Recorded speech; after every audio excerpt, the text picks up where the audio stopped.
Did you know that neuroscience backs up systemic work and constellations? Odette Gagavi, PhD, professor of neurobiology at Tel Aviv University, is an expert in how genes are inherited, how experiences shape genes, and, remarkably, how memories of experiences can be passed via genes to offspring. We can inherit all forms of trauma, but also resilience and strength. That's the great thing of it. Then the question arises, but what can we do about it? The negativity. What if I or my child have signs of unexplained depression, anxiety, or anger, and it looks like I inherited that from some ancestors who suffered tremendously? Think about war, Holocaust, all kind of atrocity, abuse. One answer that often offers excellent relief and resolutions is the method of systemic work or constellation. Systemic work is the study of you within a system. You didn't happen in a vacuum, if you're thinking that. You are the result of thousands of years of all sorts of experiences, thoughts, feelings, and actions.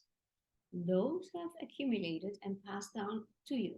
So you don't just inherit your physical DNA, you also inherit your emotional DNA or mental DNA, the patterns of thoughts, feelings, and actions. Systemic work is a study of you in a system and your emotional DNA, and the breakthrough through an approach that we use named constellations. In this systemic work, a constellation is a grouping of elements within a home system. What is a family system? Your family system is your mother, father, and your siblings, grandparents, great grandparents, and some relatives who have influenced you dramatically. You might not even know that. Those all belong to the family system. When we can show you your inner picture of what it looks like in front of you, we choose the representatives to represent each one of those elements, relevant to the question or issue you want clarity about. Exclusion, trauma, hidden secrets, and injustice in the family will seek resolution, always, when not resolved, through later generations. So, what it does, it transfers these thoughts, feelings, and action that keep echoing down through the generations. When the details begin to fade, the symptoms get louder and louder until somebody says, stop. By seeing that picture, that constellation, we are engaging multiple senses such as vision, sounds, touch, taste, and smell. So now you're having a multi-sensory experience of your system. When I facilitate this work, I ask questions, and more of the history surfaces until you see the issue, its origins, its effects, what pattern wants to stop, and what pattern is trying to start through you. Because it is multisensorial, you have that embodied experience that starts to rewire your thoughts, feelings, and actions at that moment. Often we will hear, how come I've been for 20 years trying to resolve this and it's now resolved in like an hour? That is because you have that total sensation and experience that goes boom and starts to rewire. It's visual, you see it. That's the constellation. And we know from studies, neuroscience and epigenetics, that as human beings, we can transfer our emotions, thoughts, and feelings onto an inanimate object so quickly you start to make the invisible visible and the unconscious conscious. You start to see what you couldn't put together before. Systemic work has three guiding principles that are always in play and essential to know. Any issue you face will fall into one or all of these three categories. Knowing these three principles, you can quickly understand how to navigate the system. Here they are. One is belonging. Everybody has a right to belong. Very important. Two is the place and order. This refers to your exact place in your family or even organization if it's about business. Balance of give and receive. Any imbalance impacts on multi-levels. Below is a chart, or here's a chart that shows how emotional DNA develops and then changes after the identification and transformation of the topic. How have your ancestors' journeys impacted you, and how can you transform your family events or trauma so that it changes from being something that stops in you in your tracks into something that becomes a resource? How can you build it in your own hands in a way? Have you ever asked yourself, how can we heal ancestral and or historical trauma? And what could be the benefits? Ancestral trauma is a series of events that repeatedly occurred in the past. Inherited trauma could be a simple event.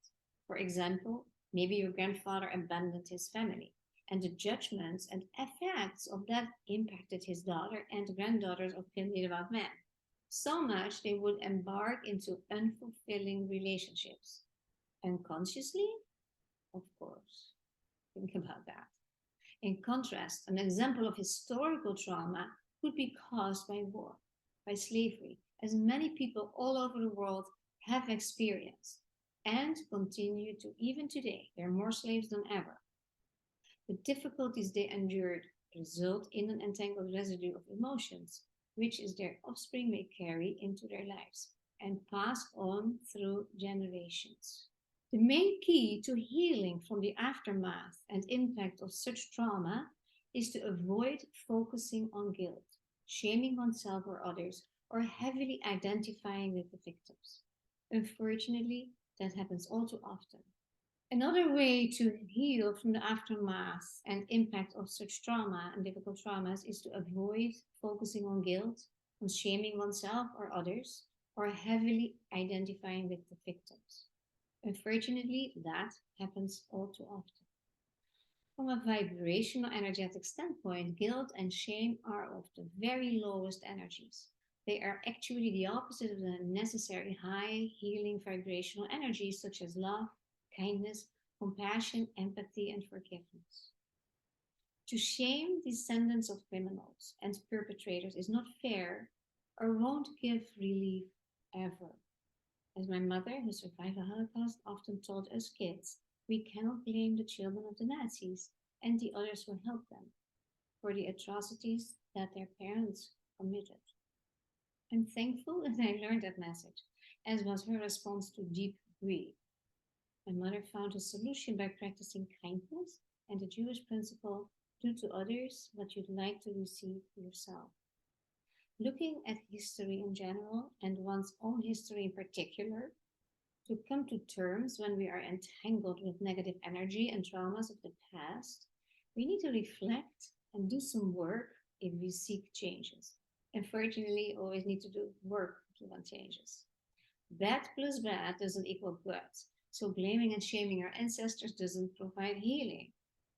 In constellation work, where these themes show up quite frequently, it becomes often clear that acknowledgement of the often hidden trauma, compassion for the suffering, and the non judgmental processes that lead to elevation and enlightenment provide a vehicle for inner peace and calm.